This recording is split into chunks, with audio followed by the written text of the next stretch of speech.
主内弟兄姐妹们平安，大家好。现在聚会将开始，请大家安静心，我们来默祷诗篇第16篇。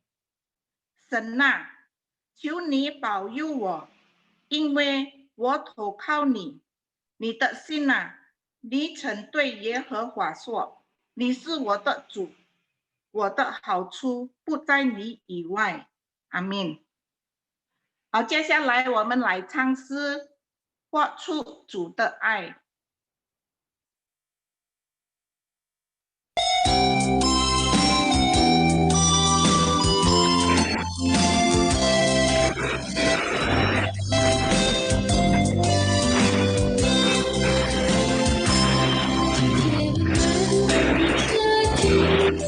若是没有爱我，就失去温馨，也不曾有生气。没有爱住家庭，只剩下表面问候，就如上的落榜，充满虚空。付出我们的爱，换取包容忍耐，哦，让我们早实相爱，让我们彼此关怀，在爱里，在恩典里，流露基督香气，流露出主的美善，流出真诚真理。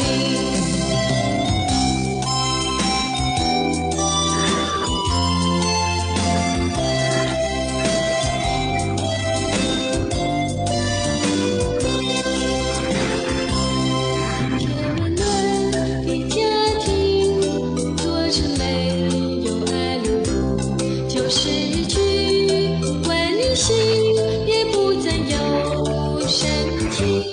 没有爱住家庭，只剩下表面问候，就如像的落榜，充满虚空。付出我们的爱，凡事包容忍耐，就让我们早实相爱，让我们彼此关怀，在爱里，在恩典里，流露基督香气，流露出主的美善，流出真正的生命。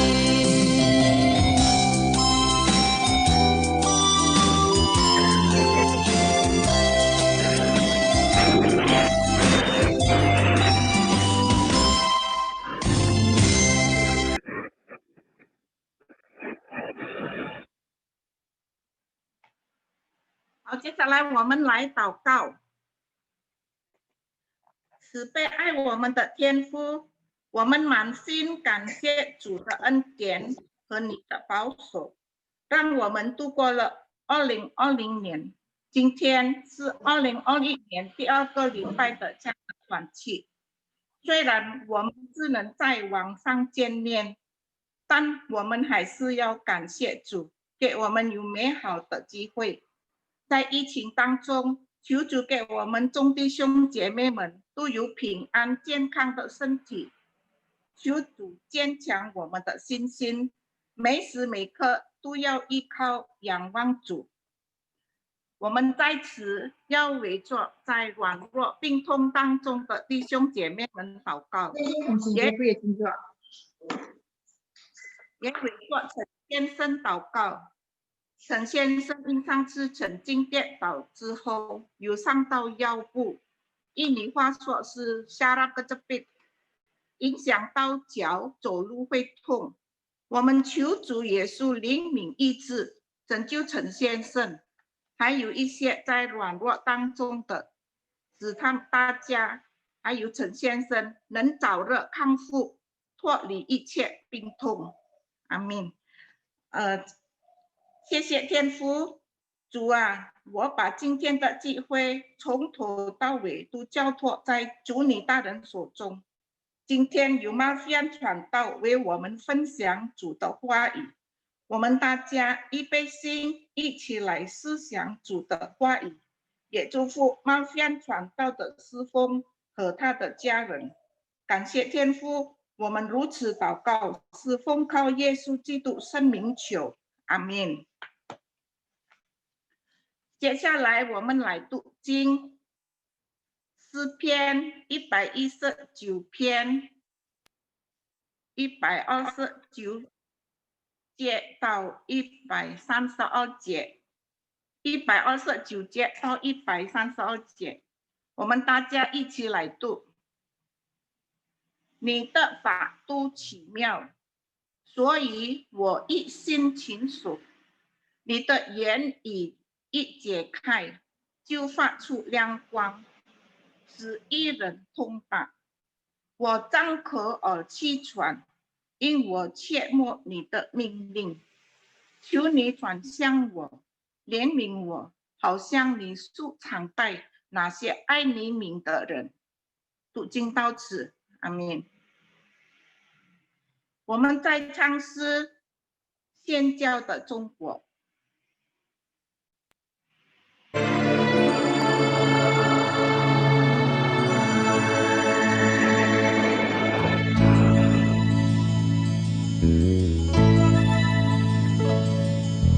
有一种爱，像那夏虫用茶米，春蚕吐丝吐不尽。有一个声音催促我要勇敢前行，生命在牵引到我的心，迈开步伐向耶路撒冷，风霜雪雨一直更坚定。我要传扬主的名，是要得胜在神的国度里。我带着使命向前走，要唤醒沉睡的中国。纵然流血的时候，我也永远不会痛。我带着异象向前走，要看到宣教的中国，将福音传遍世界每个角落。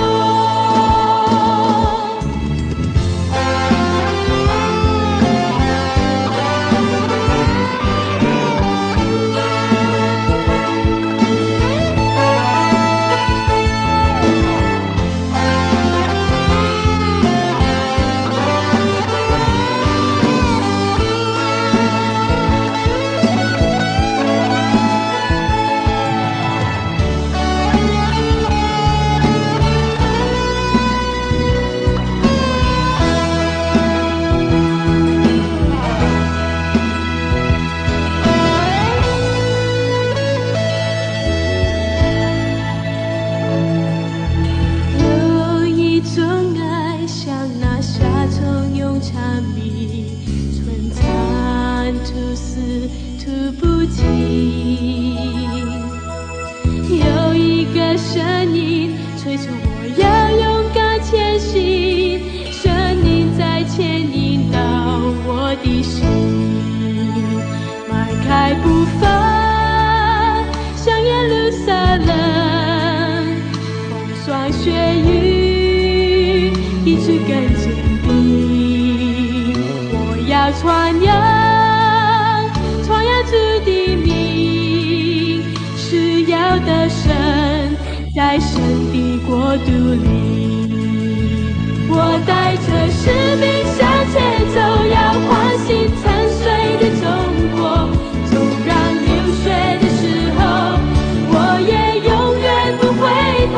我带着异象向前走，要看到宣教的中国，将福音传遍世界每个角落。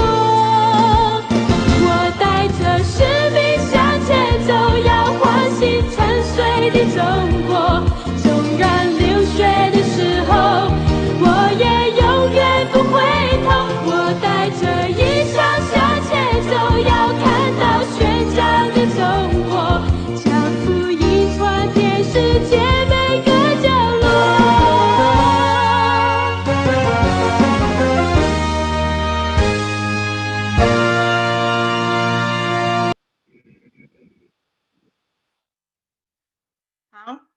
听到之前，我们来唱一首歌。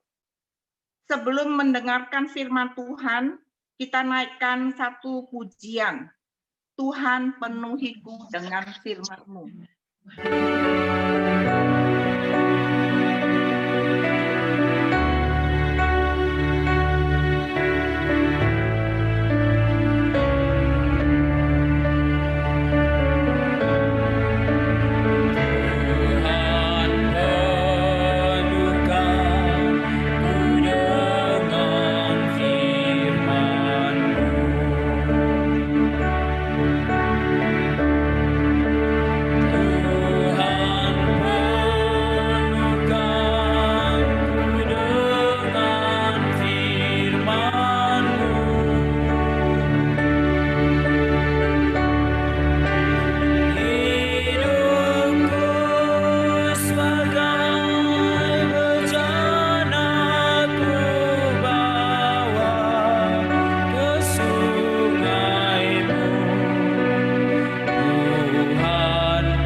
好，接下来我们有请Mafian传道来做证道。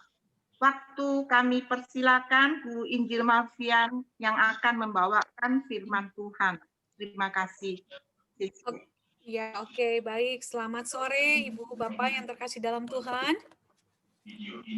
Ya, pasti semuanya hari ini bersukacita karena bisa berkumpul bersama dengan teman-teman dan kita akan belajar firman Tuhan. Mari sebelum kita belajar firman Tuhan, kita sama-sama berdoa ya. Tuhan Yesus, terima kasih untuk kesempatan di mana kami boleh bersama-sama bersekutu pada hari ini. Kami menaikkan puji-pujian kami kepada Tuhan. Kami bersyukur untuk kasih Tuhan. Dan saat ini kami akan kembali merenungkan firman Tuhan. Biarlah kiranya Roh Kudus menerangi hati dan pikiran kami.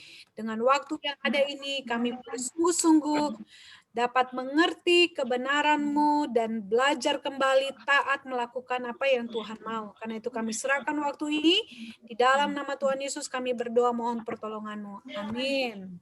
Oke, Bapak Ibu yang dikasihi Tuhan, kita akan membaca satu bagian firman Tuhan yang saya ambil dari 1 Tesalonika 5 ayat 18. Mungkin banyak Ibu Bapak yang sudah tahu gitu ya ayat ini.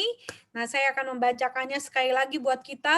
1 Tesalonika 5 ayat 18 berbunyi demikian. Mengucap syukurlah dalam segala hal, sebab itulah yang dikehendaki Allah di dalam Kristus Yesus bagi kamu.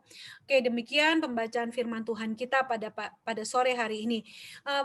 Bapak Ibu yang dikasihi Tuhan, terus saudara-saudara yang dikasihi Tuhan, kalau saya bertanya, mana lebih mudah? Mengucap syukur atau bersungut-sungut? Marah-marah? Mungkin ada yang akan menjawab, wah paling gampang mah bersyukur gitu ya. Atau juga mungkin ada yang akan menjawab, ya paling gampang itu mah marah-marah. Karena hampir setiap hari kayaknya kita pasti bakalan lebih sering marah-marah gitu ya. Nah kalau mungkin kita mau berbicara jujur gitu ya, kita mungkin lebih mudah untuk marah-marah daripada mengucap syukur kepada Tuhan. Karena seringkali mengucap syukur akan lebih mudah kita ucapkan atau kita lakukan kalau keadaan kita semuanya baik. Kita sehat, dengan mudah kita akan bersyukur, kan Syeju ya. Kalau misalnya semua lancar, usaha pekerjaan anak-anak, kita juga mungkin akan lebih mudah bersyukur, Tuhan baik. Kalau mungkin kita punya uang yang banyak, kita juga akan mungkin lebih mudah mengucap syukur dibandingkan dengan keadaan yang sulit. Kalau kita mungkin ternyata divonis dokter mengidap kanker, atau mungkin kita kena sakit COVID, atau mungkin usaha anak-anak tidak lancar, usaha anak mungkin harus ditutup dan sebagainya, apakah kita akan mudah mengucap syukur? Apakah kita akan mudah mengatakan bahwa Tuhan itu baik? Apakah kita akan mudah berkata, kan Syeju gitu ya? Mungkin akan sangat sulit. Kalau mau jujur, pasti sulit gitu ya. Karena memang itulah manusia. Akan lebih mudah mengucap syukur dalam keadaan baik dibandingkan dalam keadaan yang tidak baik. Namun dari bacaan firman Tuhan ini sangat menarik sekali, dikatakan kepada kita di dalam 1 Tesalonika 5 ayat 18 bahwa dikatakan di sana, mengucap syukurlah dalam segala hal. Perhatikan, dalam segala hal, sebab itulah yang dikehendaki Allah di dalam Kristus Yesus bagi kamu. Nah, saudara-saudara yang terkasih dalam Tuhan, dari bagian firman Tuhan ini kita melihat ada penegasan di sana, ya. Ada satu kata perintah yang sangat ditegaskan. Kalau mungkin di dalam Alkitab kita seringkali kasih tanda, ya, entah warna kuning, merah, itu namanya penegasan gitu ya. Nah, kita melihat di sini ada penegasan, ada satu perintah yang diberikan kepada orang-orang yang membaca bagian firman Tuhan ini, ya, yaitu dikatakan di sana mengucap syukurlah, ya. Nah, saudara, kalau kita melihat dan memperhatikan bahasa aslinya di dalam bahasa Yunani, kata mengucap syukur di sini menggunakan kata eukaristete, ya. Eukaristete, sedikit belajar bahasa Yunani, ya, bahasa Alkitab di dalam Perjanjian Baru. Nah, kata ini mengandung arti apa? Memberikan pengertian apa kepada kita? Jadi, kata mengucap syukur ini atau eukaristete ini memberikan pengertian bahwa mengucap syukur di sini merupakan satu keharusan, ya, atau perintah yang harus dilakukan kapan? Yang harus dilakukan secara kontinu, terus-menerus dilakukan. Jadi di sini kita bisa melihat bahwa berdasarkan pengertian dari kata mengucap syukurlah ini, eukaristete ini, semua orang percaya yang mengaku memiliki Tuhan Yesus di dalam kehidupannya, itu berarti harus secara teratur, konsisten, terus-menerus menaikkan ucapan syukur kepada Allah. Karena hal ini merupakan perintah Allah yang dikehendaki Allah di dalam kehidupan orang-orang yang mengaku percaya kepada Tuhan. Dan ini juga merupakan salah satu ciri kehidupan orang-orang yang percaya kepada Tuhan. Yaitu apa? Mengucap syukur senantiasa. Nah, saudara, kalau kita perhatikan ayat ini, di sana disertai juga dengan dua kata perintah yang lain. Ya, selain kita menemukan kata perintah mengucap syukurlah, di dalam ayat ini kita akan menemukan ternyata ada dua kata perintah yang diikut sertakan di dalam perintah ini atau kalimat ini. Yaitu apa di sana? Yaitu bersukacitalah dan tetaplah berdoa. Sekali lagi, bersukacitalah dan tetaplah berdoa. Nah, dua kata ini juga merupakan perintah yang harus dilakukan secara teratur, secara konsisten, secara terus-menerus di dalam kehidupan orang percaya.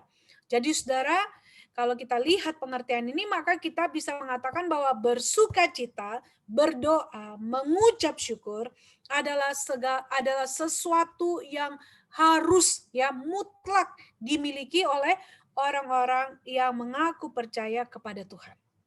Jadi tidak ada alasan bagi orang percaya terus bilang, saya nggak bisa berdoa, saya nggak bisa bersukacita, saya nggak bisa bersyukur. Nggak ada alasan.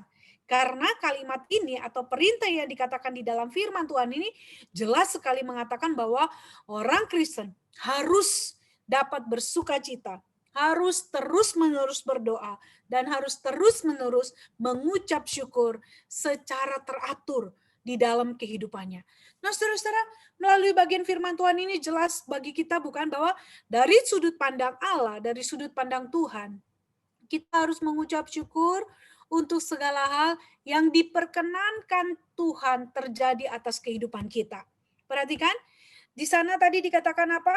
Mengucap syukurlah dalam waktu tertentu gitu? Tidak ya. Jadi tidak dikatakan mengucap syukur pada waktu A, B, C. Waktu kamu senang, mengucap syukur. Waktu kamu kaya, baru mengucap syukur. Waktu kamu sehat, kamu baru mengucap syukur. Enggak sama sekali. Bagian firman Tuhan ini jelas mengatakan bahwa mengucap syukurlah di dalam segala hal. Ya, di dalam segala hal. Artinya apa? Artinya bahwa dalam keadaan baik maupun tidak baik, dalam keadaan kaya maupun miskin, sehat ataupun sakit, kita diminta untuk apa? Selalu mengucap syukur. Allah ingin kita percaya dan meyakini bahwa Allah mengendalikan segala sesuatu di dalam kehidupan kita atau di dalam segala hal yang kita alami. Dan jika Allah memperkenankan segala sesuatu terjadi dalam kehidupan kita, maka Allah akan menggunakan semuanya itu untuk mendatangkan kebaikan bagi kita. Sehingga sekalipun kita mengalami masalah atau hal-hal yang buruk, hal-hal yang tidak baik, yang kita tidak inginkan dalam kehidupan kita, tetapi kalau kita orang yang percaya kepada Tuhan, maka kita yakin bahwa Allah sedang bekerja di sana untuk apa? Mendatangkan kebaikan dalam kehidupan kita sebagai orang yang percaya kepada kita. Dan jika kita sungguh percaya akan hal ini, maka saudara, kita dapat dengan mudah mengucap syukur dalam segala hal. Kita dapat dengan mudah tetap bersukacita senantiasa.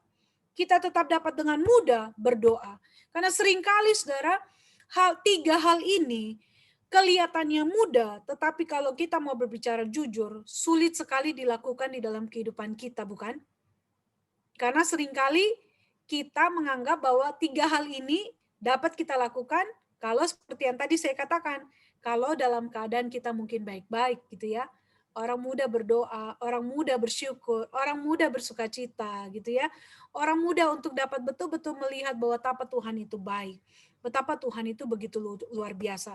Namun di sini bukan itu yang Tuhan mau. Tiga hal ini adalah tiga hal yang penting yang harus terus-menerus ada dalam kehidupan kita. Dan inilah yang terjadi dalam kehidupan Rasul Paulus. Ya, di mana Rasul Paulus adalah satu teladan hidup yang diberikan kepada kita, di mana di dalam kehidupan Rasul Paulus, dia dapat berkata demikian, atau dia dapat memberikan nasihatnya seperti ini kepada jemaat di Tesalonika. Dia bukan berarti dia tidak ini karena dia sudah mengalaminya, saudara. Karena dia mengalami banyak hal di dalam kehidupannya. Kita tahu bersama bahwa sejak dia percaya dan menerima Tuhan Yesus dalam kehidupannya, dan ketika dia menyerahkan seluruh kehidupannya untuk melayani Tuhan, Rasul Paulus bukan mengalami kehidupan yang menyenangkan. Saya yakin ibu bapak semua sudah tahu kisah yang dialami oleh Rasul Paulus. Justru mungkin kehidupannya menyenangkan adalah ketika dia belum percaya kepada Tuhan. Karena apa? Karena dia dikenal orang, dihormati orang, dia didakuti banyak orang, gitu ya. Dia punya kedudukan yang sangat baik. Namun ketika dia meninggalkan semuanya itu karena dia telah berjumpa dengan Yesus secara pribadi, kehidupan yang menyenangkan tidak lagi dialami oleh Rasul Paulus. Bukan lagi kehidupan yang menyenangkan yang dirasakan oleh Rasul Paulus. Tetapi kita tahu bersama bahwa sejak dia menerima Yesus di dalam kehidupan pribadinya, dan dia menyerahkan hidupnya untuk melayani Tuhan, sejak saat itu Paulus justru mengalami banyak sekali pergumulan. Banyak sekali masalah. Banyak sekali hal yang tidak menyenangkan yang dialami Rasul Paulus. Ya. Namun di sini kita melihat dia bisa menasehatkan itu karena dia punya satu keyakinan seperti yang dia katakan di dalam Roma 8 ayat 28. Di dalam Roma 8 ayat 28 Rasul Paulus mengatakan apa? Bahwa Allah turut bekerja di dalam segala sesuatu untuk apa? Untuk mendatangkan kebaikan bagi mereka yang mengasihi Dia, yaitu mereka yang terpanggil sesuai dengan rencana Allah. Saudara, pengakuan ini tidak muncul dari kehidupan yang mudah dan lancar, tetapi justru dalam keadaan yang sangat rumit sekali, penuh pergumulan. Ya, dia di dalam pengikut Yesus, dia mengalami penolakan. Dia menanggung beban yang begitu berat sekali. Bahkan dia hampir putus asa karena dia ditindas di dalam segala hal. Dia dihempaskan, dia dianiaya. Saudara bisa lihat di dalam 2 Korintus 4 ayat 8 sampai 9. Dia mengalami derah, dia mengalami cambukan. Bahkan dia mengalami bagaimana tidak enaknya di dalam penjara Roma pada masa itu, di mana penjara itu bukan penjara yang menyenangkan seperti sekarang gitu ya. Kalau sekarang mungkin penjaranya kalau orangnya berduit itu mungkin bisa dapat penjara dalam keadaan yang mungkin enak gitu ya. Tapi kalau masa itu penjara itu begitu mengerikan sekali ya. Lembab, ya, gelap, tidak seperti saat ini. Dia mengalami kesukaran, dia bahkan mengalami kelaparan, bahkan saudara Paulus juga menghadapi penyakit di dalam dirinya yang tidak pernah sembuh, ya.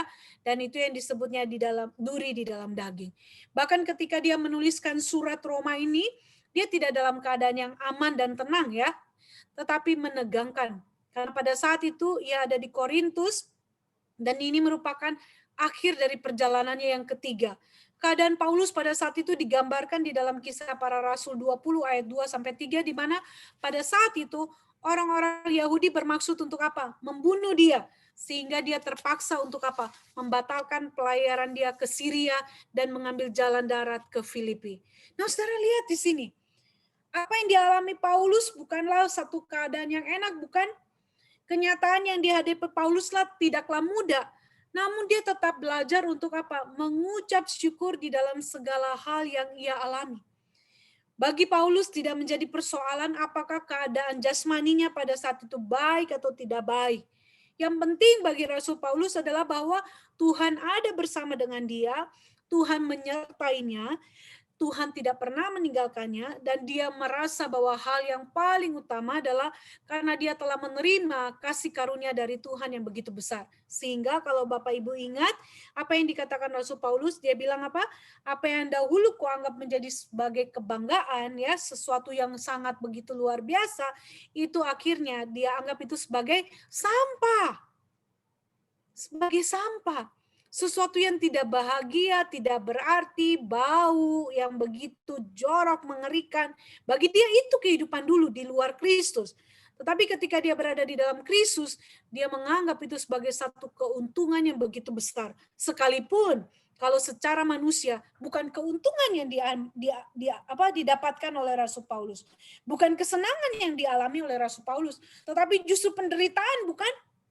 Tadi saya sudah menjelaskan di awal tadi. Bagaimana apa yang dialami oleh Rasul Paulus. Sesuatu yang tidak menyenangkan. Dan saya yakin semua kita nggak pengen seperti itu. Ada yang pengen menderita seperti Paulus? Saya nggak mau. Saya belum tentu sanggup. Tetapi ini adalah satu kenyataan yang betul-betul seharusnya menjadi teladan buat kita bahwa mengikut Yesus memang harus siap untuk menerima segala keadaan yang Tuhan izinkan terjadi dalam kehidupan kita.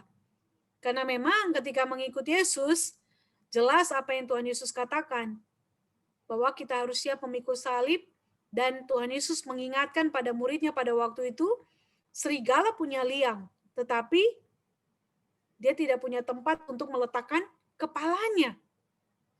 Dan itu yang dialami Paulus. Sehingga dia tidak pernah sama sekali marah, bersungut-sungut, kecewa ketika mengikut Tuhan. Sama sekali tidak. Rasul Paulus sudah menerima dan mengalami Tuhan secara pribadi.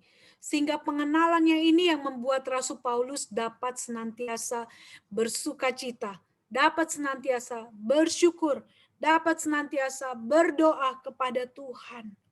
Dan hal inilah yang seharusnya juga kita lakukan dalam kehidupan kita. Kalau Bapak Ibu melihat bagaimana di dalam seluruh surat-suratnya, Rasul Paulus itu menggunakan kata mengucap syukur itu, Eukaristeo itu sampai sebanyak 24 kali. Ya. Bahkan kata ucapan syukur Rasul Paulus gunakan itu sebanyak 13 kali. Dan kata bersyukurlah itu sebanyak 1 kali. Jadi begitu banyaknya kata bersyukurlah ini disampaikan oleh Paulus.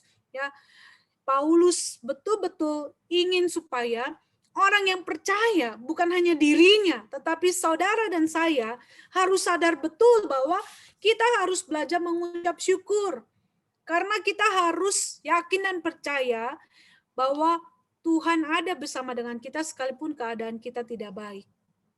Namun seringkali kalau kita mau jujur, ya sulit untuk kita terapkan, bukan, di dalam kehidupan kita, ya kan? Sulit. Anak kita mungkin gak perhatiin, kita sudah mulai marah-marah, ya, kita sudah kesel.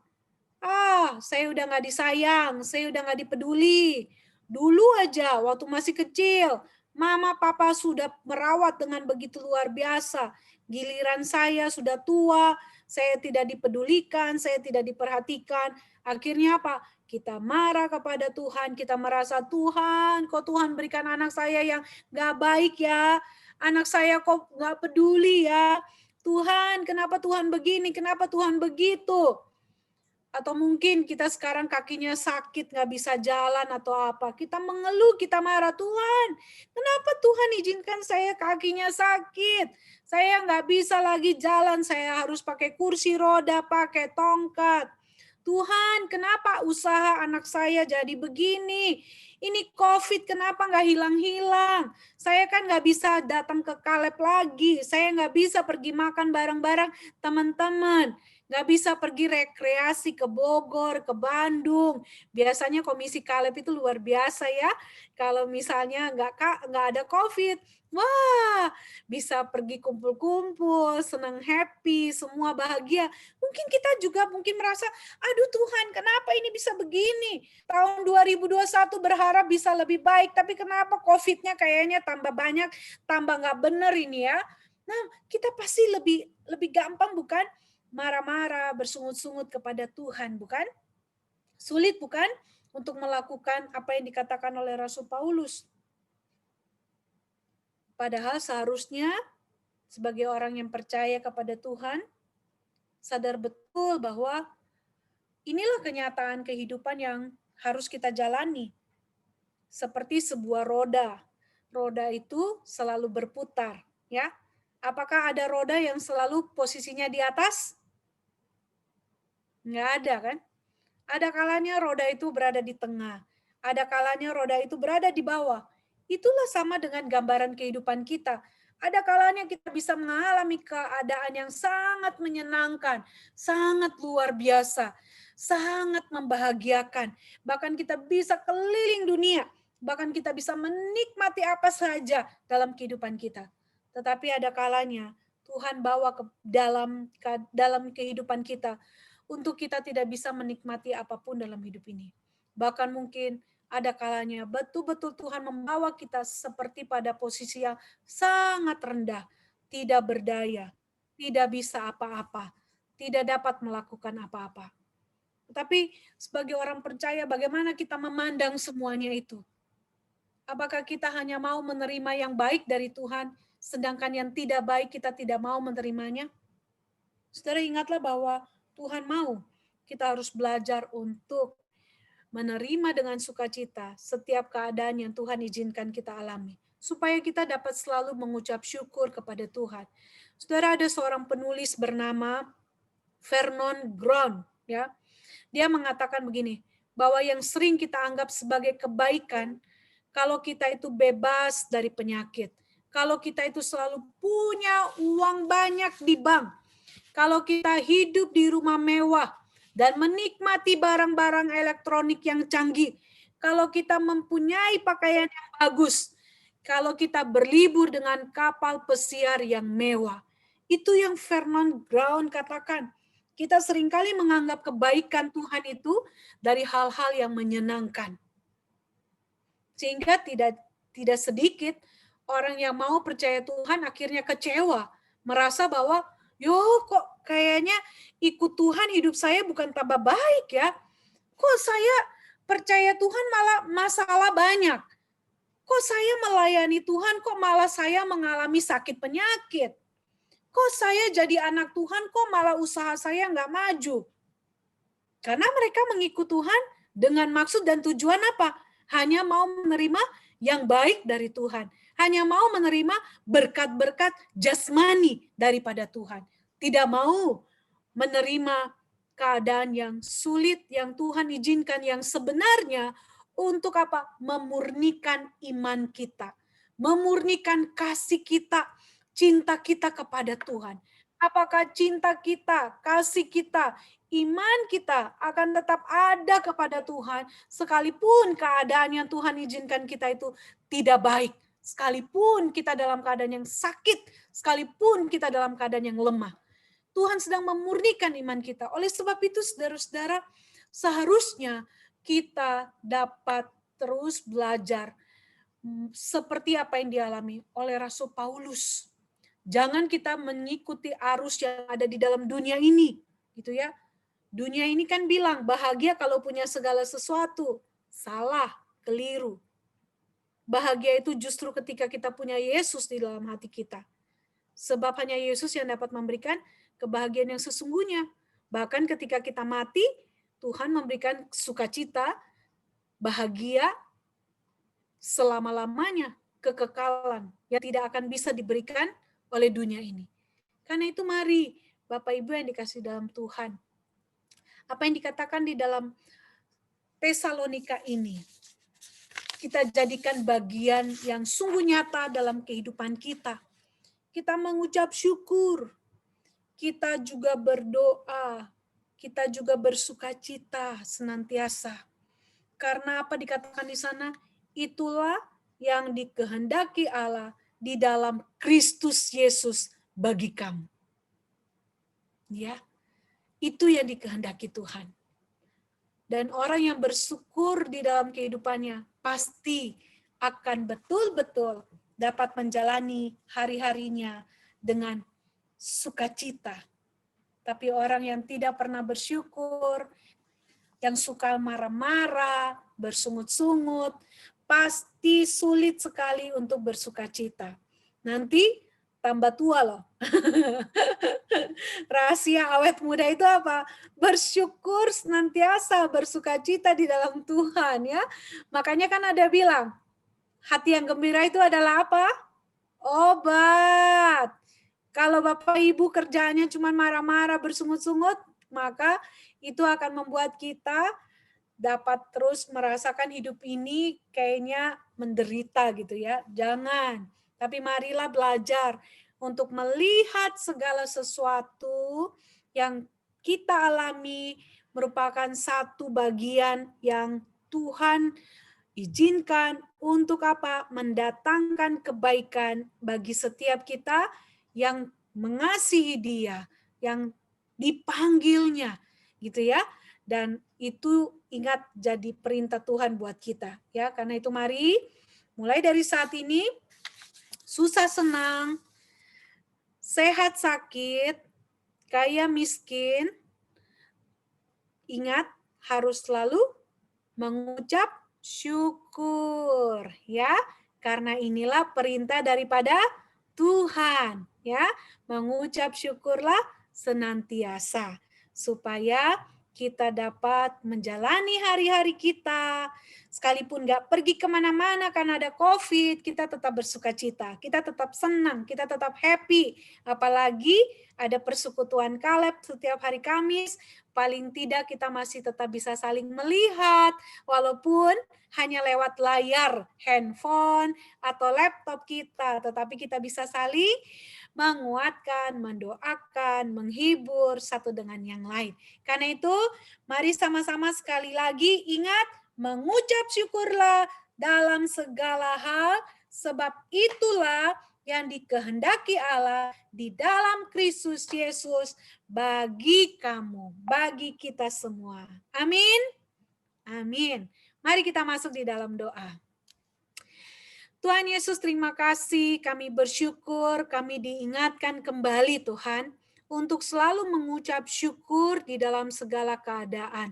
Ampuni kami kalau selama ini atau di dalam masa-masa ini, kami tidak bisa kemana-mana, tidak bisa berkumpul, tidak bisa jalan-jalan, melayani Tuhan. Kami mungkin marah-marah, kami bersungut-sungut. Ampuni kami Tuhan.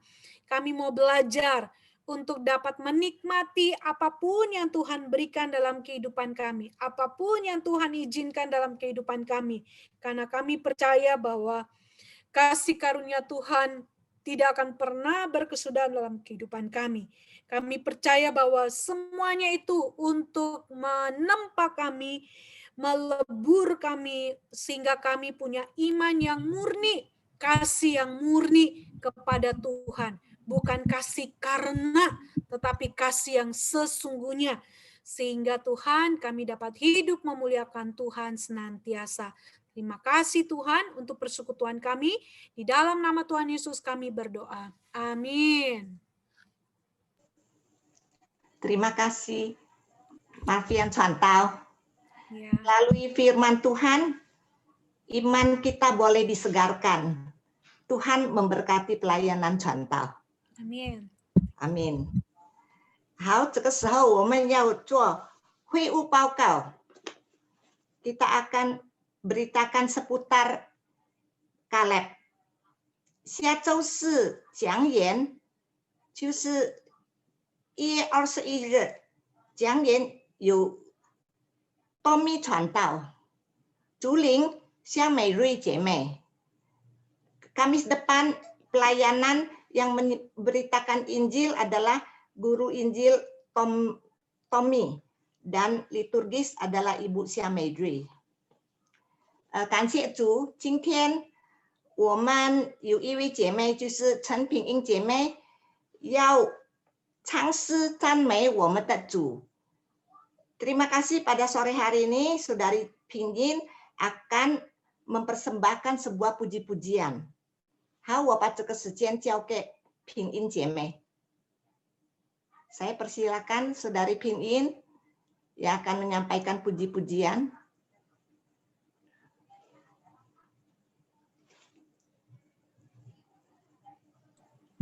请平英阿姨打开你的声音。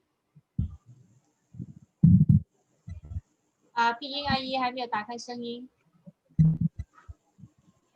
左手边的第一个，左手边的第一个，声音，声音，声音。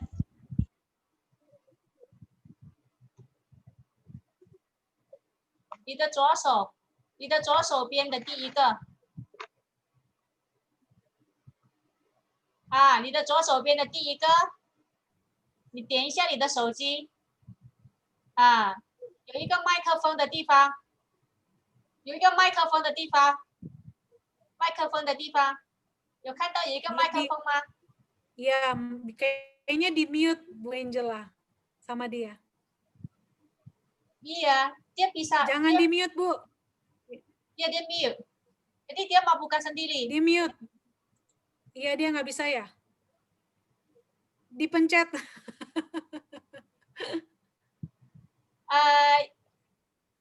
Ya. Dia nggak ngerti. 如果这样子，学妹阿姨，学妹阿姨，学妹阿姨有在吗？我也不会。人多了。OK，这样子，如果这样子的话，这个星期我们先请学妹阿姨呀，下个星期才拼音阿姨OK， 学妹阿姨吧。我的声音没有嘞。有了，有进来了。有了。有了，可以了。有。感谢主，谢谢你们给我这个机会。我要感谢主，神的带领，从2020年进入21年，感谢主的带领呀。既然去年上帝都看顾保守我们，一直到今天我们还有健康来敬拜主，希望21年仍然求主的带领。我要唱恩典之路。恩典之路。你是我的主，引我走正义路，高山和低谷都是你在保护，万人中唯独你爱我，认识我，永远不变的应许，这一生都是祝福，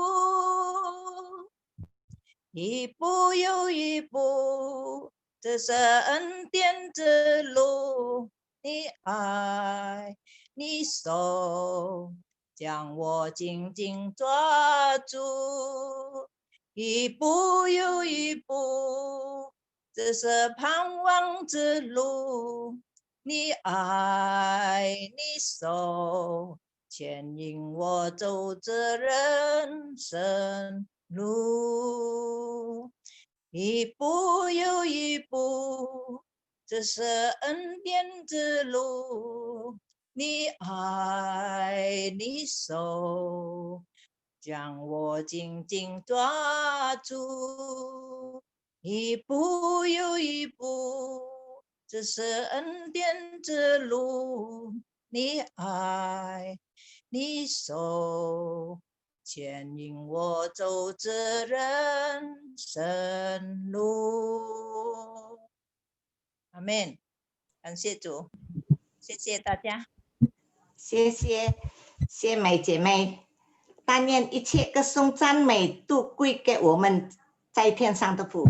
Terima kasih Ibu Syed Mei sudah menyampaikan puji-pujian. Biarlah segala puji, hormat kami hanya untuk kemuliaan Allah Bapa. 阿门。感谢上帝看顾保守我们，阿门。一步的走上前面的路。阿门。好，这个时候我们要结束今天的家乐团契聚会。Tibalah saatnya kita akan mengakhiri persekutuan Kaleb pada sore hari ini. Doa berkat akan disampaikan oleh Guru Injil Malvian. 结束祷告，我们请 Malvian 传道为我们做祝福的祷告。Saya persilakan oleh Ibu Malvian Oke, untuk ya. menyampaikan. Ya, Doa. mari kita berdoa ya. Tuhan Yesus, terima kasih, kami bersyukur, kami sudah bersekutu, memuji dan memuliakan nama Tuhan dan belajar firman Tuhan. Biarlah ketika kami kembali ke dalam kehidupan kami ya Tuhan, kami boleh sungguh-sungguh mengingat firman Tuhan. Kami lakukan ya Tuhan untuk senantiasa mengucap syukur. Berkati ya Tuhan semua komisi Kaleb. Biarlah kiranya di dalam usia yang sudah lanjut ini, mereka boleh tetap setia mengikut Tuhan, tetap sungguh-sungguh mengasihi Tuhan, dan menjadi teladan iman di dalam kehidupan keluarga mereka masing-masing. Karena kami percaya bahwa kasih setia, penyertaan, perlindungan, damai sejahtera, sukacita dari Allah Bapa, Tuhan Yesus, dan Allah Roh Kudus tidak akan pernah meninggalkan kami, tetapi akan terus menyertai kehidupan kami, mulai saat ini sampai Tuhan Yesus datang kedua kalinya. Amin. 阿门。我们谢谢卜马菲安今天的侍奉，上帝祝福卜马菲安，也是祝福我们的每一位。今天我们的聚会就到这里，上帝祝福大家。